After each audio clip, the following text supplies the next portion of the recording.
ভারত বনাম শ্রীলঙ্কা পর্ব সুপার 4 তারিখ ও স্থান ২৬ সেপ্টেম্বর ২০২৫ দুবাই আন্তর্জাতিক ক্রিকেট স্টেডিয়াম। তফসিল রাত ৬টা ৩০ স্থানীয় সময়।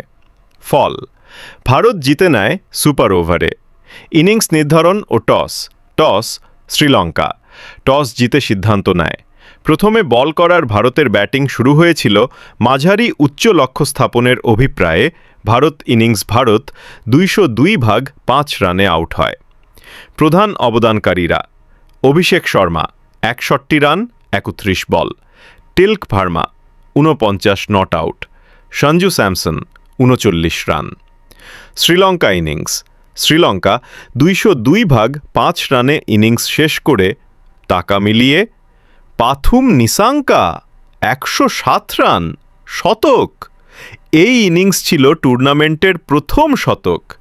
কুসাল পেরেরা ৫৮ রান। এই দুই জুটিতে ১২৭ রান আসে, যা ম্যাচকে উত্তেজনাপূর্ণ পর্যায়ে নিয়ে যায়।